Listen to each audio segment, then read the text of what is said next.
జీవితంలో చాలా పరిస్థితులు మనల్ని వెనక్కి లాగుతూనే ఉంటాయి.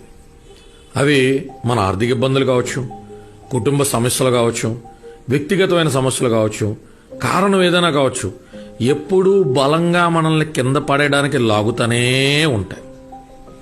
అప్పటిదాకా మన అనుకున్నోళ్ళు, మనతో ఉన్నోళ్ళు మన చుట్టుపక్కలే ఉంటూ ఎందుకో తెలియని ఒక ప్రేక్షక పాత్ర వహిస్తారు తప్ప ముందరకొచ్చి చెయ్యిచ్చి బయట పడేసేటువంటి ప్రయత్నమే చేయరు.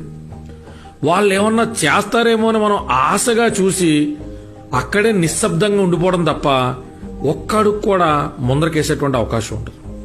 ఇక జీవితం అయిపోయిందేమో, ఈ సమస్యలోంచి బయటపడడం చాలా కష్టమేమో, ఇక జీవితం చరమాంకంలోకి వచ్చామేమో అనుకున్న క్షణం ఒక్కసారి కాస్త ఓపిక తెచ్చుకుని మనమే ఇది మన యుద్ధమే అని ఒక్కడుగు ముందరకేసే ప్రయత్నం చేయాలి.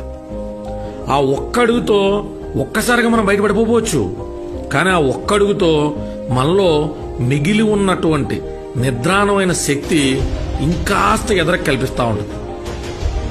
మన చుట్టూ ఉన్న వాళ్ళు అప్పుడు దాకా మనం వాళ్లే ప్రపంచం అనుకున్న వాళ్ళు కళ్ళెదురుకుండా నడుచుకుంటూ వెళ్ళిపోతూ ఉంటారు, మనల్ని ఒంటరిగా వదిలేస్తారు. వాళ్ళు మన దగ్గరికి రాలేదే అనేటువంటి బాధ కంటే మనం ఎలా ఈ బాధలోంచి బయటపడాలనేటువంటి ఆలోచనే మనకు ముఖ్యం అవ్వాలి. కొంతమంది మన మీద ఉన్న ఇష్టంతోనో విశ్వాసంతోనో సాయం చేద్దామని ప్రయత్నించిన వాళ్ళలో ఉండే భయం, వాళ్ళకున్న పరిస్థితుల్లో వాళ్ళను కూడా ఒక్కడికి కూడా ముందరకేనవు.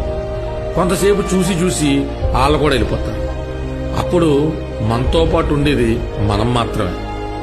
మనమే ఎక్కడ లేని ఓపికని కొంగదీసుకుని ఎదరికెళ్లే ప్రయత్నం చేస్తే అప్పుడు దాకా పిలవని బంధువులు, తెలియని బంధువులు కూడా ఆపద కాలంలో ఆదుకోవడానికి అదిగో అక్కడున్న నీటి ఏనుగులు వచ్చినట్టు కాపాడడానికి వస్తాయి.